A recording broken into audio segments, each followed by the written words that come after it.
Hello friends, welcome to my YouTube channel. अपन ने पिछले वीडियो में संख्या प्रणाली के बारे में पढ़ा था और अपन ने उस संख्या प्रणाली के अंदर परिमेय अपरिमेय संख्याएं पढ़ ली थी।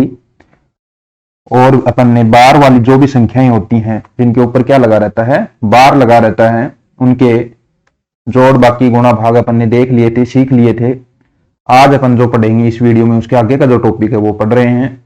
आज अपन देखेंगे दशमलव का जो प्रसार होता है वो दो प्रकार का अपन ने पढ़ा था, शांत और अशांत। अशांत प्रसार भी अपन ने दो प्रकार के पढ़े थे। अशांत में दो प्रकार थे, आवर्ती और अनावर्ती, वो अपन ने पढ़ लिए थे। आज अपन पढ़ेंगे कि जो भी अपना दशमलव का प्रसार होता है अपने को भिन्न दी हुई होती है और पूछे कि ये प्रसार शांत होगा या अशांत, ये अपन इसका ज्ञात करना आज सीखेंगे। तो सबसे पहले अपने को जो भिन्न दी हुई होती है, जैसे अपने को कोई भिन्न दे दी 2/3, अगर अपने से कोई पूछे कि ये प्रसार शांत होगा या अशांत होगा, ये अभी तो भिन्न के रूप में, अगर इसको अपन दशमलव रूप में लिखें तो ये प्रसार जो होगा दशमलव के अंदर वो शांत होगा या अशांत होगा।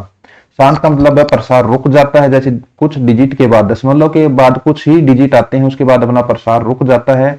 और अशांत का मतलब है उसके बाद भी प्रसार अपना चलता हुआ रहता है। ये अपने को ज्ञात करना है। तो इसको ज्ञात करने के लिए सबसे पहले अपने को जो भी अपने को भिन्न दी हुई होती है उसका जो हर भाग होता है, नीचे वाला जो भाग होता है हर है, उसके अंदर अपने को देखना है कि जो भी अपना हर है वह है उसके अंदर जो अभाज्य गुणनखंड अगर अपन उसके करें अभाज्य गुणनखंड, तो उसके अंदर सिर्फ और सिर्फ 2 या 5 ही आना चाहिए। 2 की घात आ सकती है, जैसे 2 आ जाए 2 बार या 5 आ जाए, उसके अभाज्य गुणनखंड करने पर 2 और 5 आए, सिर्फ और सिर्फ 2 और 5 ही आए या इन दोनों में से कोई एक आए, तो अपना प्रसार जो होता है वो शांत होता है। अगर इनके अलावा कोई भी अगर डिजिट आ रहा है, जैसे यहाँ पे क्या आ रहा है 3 आ रहा है, यानी 2 और 5 के अलावा कुछ आ रहा है, तो ये जो प्रसार होगा अपना ये होगा अशांत। ये अपना अशांत प्रसार होता है।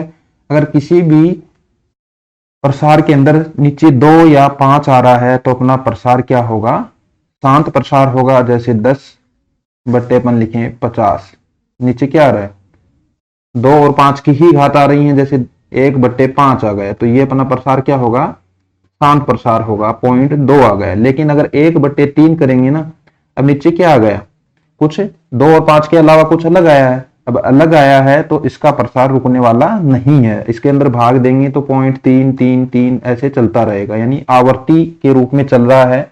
अशांत प्रसार है, आवर्ती के रूप में चल रहा है, तो इसको लिख सकते हैं 0.3 का बार अपन लिख सकते हैं। इस प्रकार अपन हर को देख के बता सकते हैं, किसी भी भिन्न के हर को देख के बता सकते हैं कि इसका प्रसार शांत होगा कि अशांत होगा।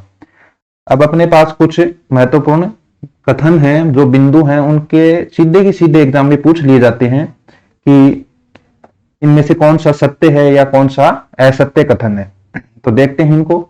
सबसे पहला अपना है, दो परिमेय संख्याओं का जोड़ बाकी गुणा सदैव परिमेय संख्या होगा। यानी अपने पास अगर कोई 2 परिमेय संख्याएं हैं, यानी जैसे 2 या 3, 2 अपने पास ले ली संख्या, एक 2 ले ली एक 3 ले ली, अगर इनको जोड़ो घटाओ गुणा करो कुछ भी करो, जोड़ बाकी गुणा करेंगे तो हमेशा परिमेय संख्या ही मिलेगी। और अगर बात करें भाग की, तो भाग भी परिमेय संख्या होगी यदि संख्याएं क्या नहीं है, कोई भी संख्या 0 नहीं है। यानी एक संख्या अगर अपन 0 ले लें, 1 और 0, तो इनका जोड़ भी होगा परिमेय संख्या होगा, इनको घटाएंगे तो भी 1 आएगा परिमेय संख्या होगा, गुणा करेंगे तो 0 आएगा परिमेय संख्या होगा। लेकिन अगर एक संख्या अपनी 0 है तो 1/0 अपरिमेय संख्या बन जाती है। इसलिए भाग के लिए अपने पास एक शर्त आती है कि भाग भी परिमेय संख्या होगी यदि संख्या क्या हो, शून्यतर हो, यानी कोई भी संख्या उनमें से 0 नहीं होना चाहिए। अगर एक संख्या 0 है तो उस संख्या का अगर दूसरी में भाग देते हैं तो अपरिमेय संख्या आ जाती है। इसलिए जोड़ बाकी गुणा भाग तीनों चारों परिमेय संख्या होती हैं। शर्त क्या है कि कोई भी संख्या उनमें 0 नहीं होना चाहिए। अगर कोई संख्या 0 है तो उसके जोड़ बाकी गुणा तो परिमेय होंगे, लेकिन अगर उस संख्या का 0 का अगर दूसरी संख्या में भाग देते हैं तो अपने पास क्या आ जाती है, अपरिमेय संख्या आती है। तो अपने को क्या याद रखना है, अगर अपनी संख्याएं क्या है, शून्यतर है। शून्यतर का मतलब होता है शून्य के अलावा, शून्य को छोड़कर कोई भी संख्या। यदि अपनी संख्याएं शून्यतर हैं तो दोनों परिमेय संख्याओं का जोड़ बाकी गुणा भाग हमेशा क्या होगा, परिमेय संख्या होगा। दूसरा अपना है, दो अपरिमेय संख्याओं का जोड़ बाकी गुणा भाग परिमेय व अपरिमेय हो सकता है। यानी अपने पास कोई दो अपरिमेय संख्याएं हैं, उनको अगर जोड़ें, उनको घटाएं, उनको गुणा करें, उनका भाग दें, तो ये दोनों हो सकते हैं। दोनों शर्त हैं इसमें, परिमेय भी हो सकता है और अपरिमेय भी हो सकता है। अपने को देखना पड़ेगा कि कौन सा हो रहा है। जैसे अपने पास कोई संख्या √2 है और दूसरी भी √2 ले ले, अगर इनको जोड़ेंगे तो 2√2 आ रहा है, तो क्या आ रहा है? अपरिमेय आ रहा है। अगर इनको घटाएंगे √2 में से √2 तो 0 आ रहा है, तो क्या है? 0 परिमेय संख्या। यानी इनको अगर जोड़ें तो क्या आ रहा है? अलग अलग आ सकते हैं। जैसे एक √2 दूसरी -√2 ले, अगर इनको जोड़ेंगे तो 0 आएगा और घटाएंगे तो 2√2 आएगा। तो जोड़ बाकी गुणा भाग से अपने को पता नहीं चलता है कि अपरिमेय संख्याओं को जोड़ने, घटाने, बाकी गुणा भाग करने से क्या आएगा। वो अगर अपने को संख्या पता हो तो ही अपन बता सकते हैं। अर्थात दोनों अपरिमेय संख्याओं का जोड़ बाकी गुणा भाग परिमेय और अपरिमेय कोई भी हो सकता है। जो परिमेय भी हो सकता है या फिर अपरिमेय भी हो सकता है। अपन ये पहले नहीं बता सकते हैं, संख्या आने के बाद ही अपन बता सकते हैं कि ये परिमेय होगा या अपरिमेय होगा। अगला अपना बिंदु है एक परिमेय व एक अपरिमेय। यानी एक परिमेय ले लेते हैं, एक अपरिमेय संख्या लेते हैं, तो इनका जोड़ बाकी गुणा भाग सदैव अपरिमेय होगा। यानी कि एक अपन परिमेय ले लेते हैं, जैसे 2 ले ली, दूसरी अपरिमेय संख्या ले ली, √2 ले ली। इनको चाहे जोड़ो, बाकी करो, गुणा करो, भाग करो, कुछ भी करो, अगर एक अपरिमेय है तो अपरिमेय ही आएगी। यानी कि परिमेय संख्या दोनों हैं, दोनों परिमेय ली हैं तो परिमेय आएंगी। अगर एक भी अपरिमेय है और एक परिमेय है तो अपरिमेय आएगी, और दोनों अपरिमेय हैं तो परिमेय और अपरिमेय आ सकती हैं। ये 3 बिंदु अपने पास हैं। इसके बाद अपने पास अगला बिंदु है दो परिमेय या अपरिमेय संख्याओं के बीच अनंत परिमेय या अपरिमेय संख्या होती हैं। यानी कोई भी दो संख्या अपन ले लेते हैं, जैसे 1 और 2, अपन ने कोई दो संख्याएं ली हैं, दो परिमेय संख्याएं ली हैं, तो इनके बीच में अनंत, अनंत यानी असंख्य अनंत परिमेय और अपरिमेय संख्याएं होती हैं। 1 और 2 के बीच में तो फिर भी 1 का फर्क है, लेकिन अगर अपन ले लेना 1 और 1.01 ले, तो इनके बीच में भी अपरिमेय और परिमेय संख्याओं की संख्या अनंत है। जैसे 1.00 है और 1.01 है, तो इसके बीच में भी बहुत सारी संख्याएं हैं जो परिमेय हैं और अपरिमेय। तो यानी दो संख्याओं के बीच में बहुत सारी अनंत असंख्य परिमेय और अपरिमेय संख्याएं होती हैं। अब अपने पास एक क्वेश्चन के रूप में ए व बी के बीच एक परिमेय व एक अपरिमेय संख्या अपने को ज्ञात करनी हो। यानी अपने को दो संख्याएं दे दी जाएं और कहें कि इनके बीच की कोई एक परिमेय संख्या बताइए या फिर एक अपरिमेय संख्या बताइए। तो सीधा सा काम है, अगर परिमेय संख्या पूछ रहा है तो दोनों संख्याओं को जोड़ के भाग दे दो 2 का, और अगर अपरिमेय संख्या पूछ रहा है तो दोनों को गुणा करके अंडर कर दो। जैसे 1 और 2, अपने को कोई दो संख्याएं देता है और कहता है इनके बीच की परिमेय संख्या बताओ, तो इनके बीच की परिमेय संख्या जोड़ दो दोनों को और 2 का भाग दे दो 3/2। यानी 1 और 2 के बीच में 1.5 या 3/2 यानी 1.5। 1 और 2 के बीच में 3/2 एक परिमेय संख्या है। अगर ये कहे कि एक अपरिमेय संख्या बताओ, तो दोनों को गुणा कर दो और अंडर कर दो। अंडर कर देंगे तो आ जाएगा √2। तो 1 और 2 के बीच के अपने को कोई पूछे तो क्या है? अपरिमेय संख्या √2 है। इस प्रकार अपने पास एक क्वेश्चन अगला देखते हैं। 2 व 7 के मध्य एक परिमेय संख्या, 2 और 7 के मध्य परिमेय संख्या पूछी है, तो सबसे पहले क्या करना है? दोनों को जोड़ना है और 2 का भाग देना है। दोनों को जोड़ेंगे तो 7 और 2 9/2 कितना आ गया? 4.5। यानी कि 2 और 7 के बीच में क्या है परिमेय संख्या? कोई एक पूछी है तो 4.5 बता दी। और दूसरा है एक अपरिमेय संख्या बताइए। अपरिमेय संख्या बतानी है तो अपरिमेय का तो सीधा सा काम है अपने पास, दोनों को क्या कर दो? गुणा कर दो और अंडर कर दो। 2 गुणा 7, 2 को 7 से गुणा करेंगे अंडर में 14। ये इनके बीच में क्या आ गई? एक अपरिमेय संख्या आ गई है। अगर अपने को दोनों संख्याएं सीधी नहीं देता है, पूर्णांक के रूप में नहीं देता है, भिन्न के रूप में दे देता है, तो कैसे करेंगे? तो वही काम इसमें करना है। परिमेय पूछे तो दोनों को जोड़ दो, दोनों को जोड़ के 2 का भाग दे दो। अब जोड़ेंगे कैसे? लघुत्तम लेके, लघुत्तम लेंगे तो 6 आएगा, नीचे 1 2 ये वाला आ गया, यहाँ पे लिख दिया 6 लघुत्तम आया, तो इधर 3 + 2 5/12 आ जाता है। अगर अपने से पूछे अपरिमेय संख्या इनके बीच की, अपरिमेय पूछेगा तो क्या करेंगे? 1/2 गुणा 1/3 यानी दोनों को गुणा किया है और क्या कर दिया, अंडर रूट कर दिया। 1 आ जाएगा ऊपर और 2 और 3 को गुणा करेंगे तो 6 आ जाएगा। इस प्रकार अपन किसी भी दो संख्याओं के मध्य परिमेय और अपरिमेय संख्या निकाल सकते हैं। अपना अगला जो टॉपिक है वो है अभाज्य संख्या, प्राइम नंबर जिसको अपन कहते हैं प्राइम नंबर। प्राइम नंबर होता क्या है? अभाज्य संख्याएं क्या होती हैं? ऐसी संख्या जिसमें एक और स्वयं के अलावा यानी खुद के अलावा और एक के अलावा किसी भी संख्या का भाग नहीं जाता है, वह अभाज्य संख्या कहलाती है। ये अपन शुरू से ही पढ़ते आते हैं कि सबसे छोटी अभाज्य संख्या की अगर बात करें तो वो है 2, और 2 एक ऐसी अभाज्य संख्या है जो क्या है, सम है। इसके अलावा कोई भी संख्या जो सम है अभाज्य नहीं है। तो सबसे पहले अभाज्य संख्या की अगर बात करें तो ऐसी संख्या जिसमें सिर्फ और सिर्फ एक तो खुद का भाग जाए और एक का भाग जाए। तो ऐसी, इसके अलावा किसी भी संख्या का भाग नहीं जाए तो ऐसी संख्या क्या कहलाती है? अभाज्य संख्या कहलाती है। अब बात करते हैं सबसे छोटी की, तो 2 से है। 2 अभाज्य है, 2 के बाद 3 है, 3 के बाद 4 नहीं होगी क्योंकि 4 में 1 का भाग जाता है, 4 का जाता है, इसके अलावा 2 का भी भाग जाता है, इसलिए 4 अपन नहीं लेंगे। इसके बाद 5 आता है, 6 नहीं लेंगे, 6 में 2 का भी जाता है और 3 का भी जाता है, 6 फिर 7 लेंगे, 8 नहीं लेंगे, 9 नहीं लेंगे, इस प्रकार अपन 10 भी नहीं लेंगे, 11, 13 ये अपनी क्या आती हैं? अभाज्य संख्याएं आती हैं। इसके अंदर सिर्फ और सिर्फ या तो खुद संख्या का भाग जाता है या फिर एक का भाग जाता है। तो ये अपनी अभाज्य संख्याएं हैं। और सबसे छोटी अभाज्य संख्या की बात करें तो कौन सी होगी? 2 होगी। और 2 एक ऐसी अभाज्य संख्या जो क्या है, सम है। एकमात्र अभाज्य संख्या जो सम है, इसके अलावा कोई भी अभाज्य संख्या सम नहीं है, विषम ही है। देख लो, चाहे 3, 5, 7 सारी की सारी क्या आ गई, 2 को छोड़ के आगे सारी की सारी विषम है। अब अपने पास क्वेश्चन आता है, अपने को एक संख्या दी जाती है कि इनमें गुणनखंडों की संख्या ज्ञात कीजिए।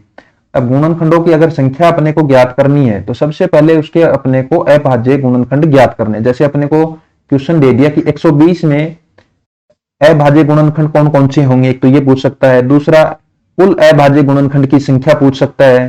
तीसरा, सभी गुणनखंडों की संख्या पूछ सकता है और गुणनखंडों का योग पूछ सकता है। ऐसा क्वेश्चन आता है। तो सबसे पहले तो अपने को संख्या दी जाती है उसके अभाज्य गुणनखंड करते हैं। जब अपने को संख्या दी है 120 तो सबसे पहले अपन भाग देते हैं, 2 का भाग देके देखते हैं। 2 का भाग तो अपने को पता है, जिसके लास्ट में 0, 2, 4, 6, 8 अंक होता है उसमें 2 का भाग जाता है। 2 का भाग देंगे तो 60 आ गया, फिर 2 का दिया, फिर 30 आ गया, फिर 2 का दिया, फिर आ गया 15, फिर 3 का दिया, फिर आ गया 5, फिर 5 का दिया, फिर आ गया 1। यानी 2 कितनी बार आया है? 3 बार। तो अपने लिख दिया 2 की घात 3, फिर आ गया 3 कितनी बार आया? 1, और 5 आया है 1 बार। तो ये अपन ने इसके अभाज्य गुणनखंड करके लिख दिए हैं। अपने से पूछे अभाज्य गुणनखंड कौन कौन से हैं तो अपने को बता देने हैं कौन कौन से। 2 है, 3 है और 5 है। 3 आ रहे हैं ना, 2, 3 और 5, 3 ही अभाज्य गुणनखंड आ रहे हैं तो अपन ने बता दिए। अब अपने से पूछे कुल अभाज्य गुणनखंडों की संख्या। कुल अभाज्य गुणनखंडों की संख्या अगर अपने से पूछ रहा है तो अपने को जो घात आ रही है उसको जोड़ के लिख देना। यानी 2 कितनी बार आया? 3 बार। 3 कितनी बार आया? 1 बार। और 5 कितनी बार आया है? 1 बार। सबको जोड़ के लिख दिया, 3 और 4 और 1 5। तो यानी कुल अभाज्य गुणनखंडों की संख्या पूछे तो सारे के सारे जो अपने अभाज्य गुणनखंड आए हैं उनकी घातों को जोड़ के लिख देते हैं। अपना तीसरा जो है वो पूछ लेते हैं कई बार, सभी गुणनखंडों की संख्या बताइए। इसमें तो एक तो अभाज्य गुणनखंड है, अभाज्य गुणनखंड में तो 2, 3, 5 ही लेते हैं, लेकिन सभी गुणनखंड में जैसे 120 में एक तो अपन ले सकते हैं 1 गुणा 120, यानी 120 भी गुणनखंड है। फिर 2 गुणा 60 ले सकते हैं, 3 गुणा 40 ले सकते हैं, इस प्रकार अपन ले सकते हैं। 5 गुणा इसका और क्या ले सकते हैं? 4 गुणा 30 ले सकते हैं, 5 गुणा 24 ले सकते हैं। इस प्रकार अपन इसके गुणनखंड ले सकते हैं। तो ये जो गुणनखंड अपन ने लिए 60 है, 40 है, 4 है, 30 है, 40 है, ये 24 है बना, ये अपने अभाज्य गुणनखंड नहीं है लेकिन गुणनखंड तो है। तो अगर इनकी संख्या अपने से पूछे, सभी गुणनखंडों की संख्या अपने से पूछे तो अपने को क्या करना है? जैसे सबसे पहले पहला अभाज्य गुणनखंड क्या है? 2 की घात 3। इसकी जो घात है इसमें 1 जोड़ के लिख देते हैं। 3 में 1 जोड़ा, फिर दूसरे की घात में भी 1 जोड़ के उससे गुणा कर देते हैं, 1 + 1। फिर इसकी घात भी लिख दी 1 + 1, इन सबको गुणा कर दिया।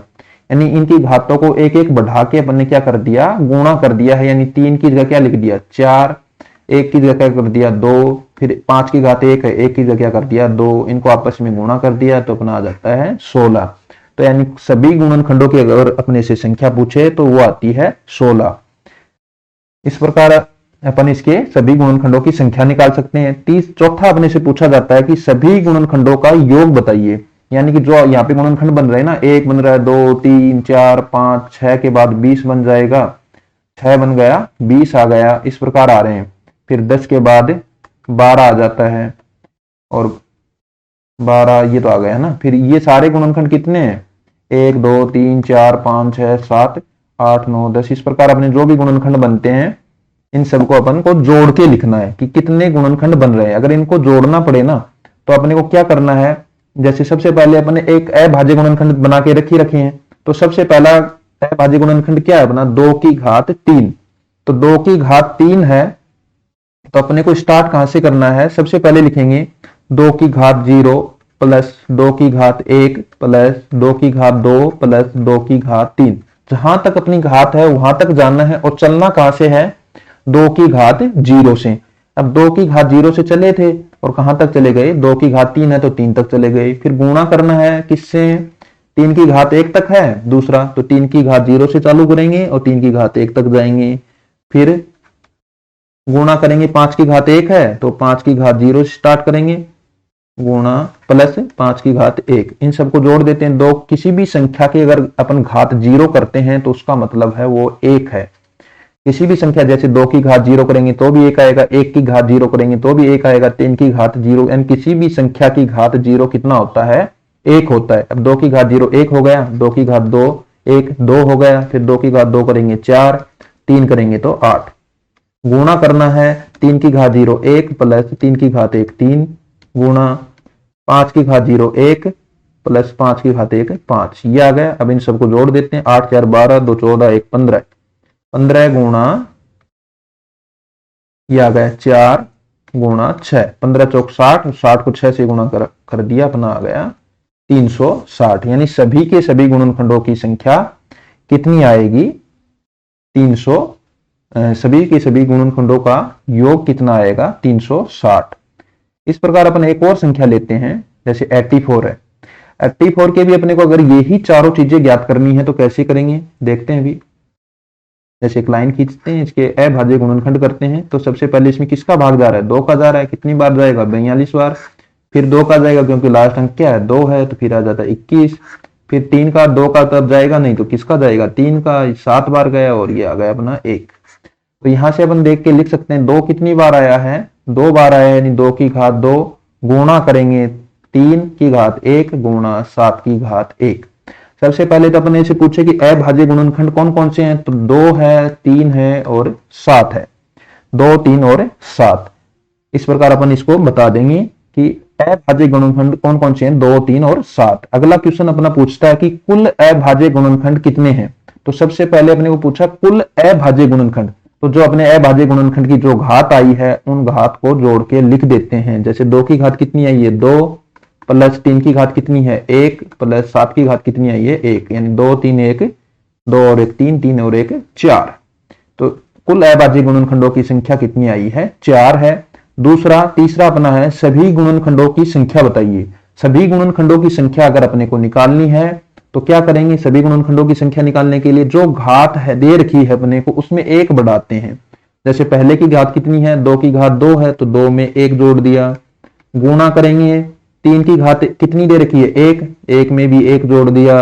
गुणा करेंगे किससे, 7 की घात कितनी है, 1, 1 में भी 1 जोड़ दिया। इन सब की घात 1 1 बढ़ा के गुणा कर दिया। 2 में 1 3 जोड़ेंगे, 1 जोड़ते 3 आ जाएगा। गुणा करेंगे 1 प्लस 1 2, गुणा करेंगे 1 प्लस 1 2, 3 दूनी 6 6 दूनी 12। तो यहाँ पे अपने सभी गुणनखंडों की संख्या कितनी आएगी, 12। चौथा अपना है सभी गुणनखंडों का अगर अपने से योग पूछा जाए। योग अगर अपने से पूछा है तो सबसे पहले अपना जो अभाज्य गुणनखंड है वो क्या है, 2 की घात 2। तो स्टार्ट कहां से करेंगे, 2 की घात 0 से प्लस जोड़ेंगे 2 की घात 1 और कहां तक जोड़ेंगे, लास्ट 2 की घात 2 तक, जहां तक अपनी घात दे रखी है वहां तक। फिर गुणा करेंगे, दूसरा गुणनखंड क्या है, 3 की घात 1 है, कहां से स्टार्ट करना है, 3 की घात 0 से प्लस कहां तक जाना है, जहां तक अपनी घात दे रखी है 3 की घात 1। गुणा करेंगे 7 की घात 0 प्लस 7 की घात कहां तक, 1 दे रखा है तो 1 तक जोड़ देंगे। जितने गुणनखंड अपने को दे रखे हैं उनकी स्टार्ट करना दो उसकी घात 0 से, और जहां तक अपना दे रखा है घात वहां तक अपने को जोड़ना सबको। अब 2 की घात 0 क्या होगा, 1 होता है, प्लस 2 की घात 1 हो गया 2, प्लस 2 की घात 2 4, गुणा 3 की घात 0 1 प्लस 3, इसी प्रकार गुणा करना है 7 की घात 0 1 प्लस 7, 4 2 6 और 1 7 गुणा 4 गुणा 8, 7 गुणा 4 गुणा 8, इसको अपन गुणा करेंगे, जैसे 8 को 7 से कर दिया तो ये आ गया अपना 56 गुणा 4। 56 को अगर 4 से गुणा करना है तो 200 और 24 अलग से तो 224।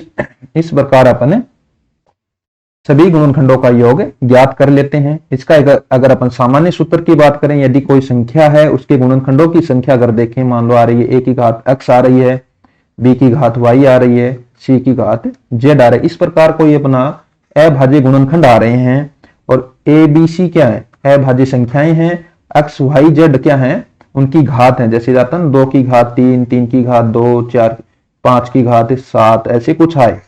तो ये 2 3 5 अपने क्या है एबीसी के रूप में है और एक्स वाई जेड क्या है अपनी घात के रूप में है। तो यहां से अपने से पूछे अभाज्य गुणनखंड कौन कौन से हैं, अभाज्य गुणनखंड क्या क्या होंगे, तो अपन बता देंगे क्या क्या है, ए है, बी है, सी है। अपने से अगर पूछे कुल अभाज्य गुणनखंड, कुल अभाज्य गुणनखंड कौन कौन से कितने होंगे, तो ये जोड़ देंगे अपन x plus y plus z जोड़ देंगे। अगर अपने से पूछे सभी गुणनखंड कितने हैं, सभी गुणनखंडों की संख्या बताओ, सभी के सभी गुणनखंड जो भी बन रहे हैं अभाज्य की जरूरत नहीं है।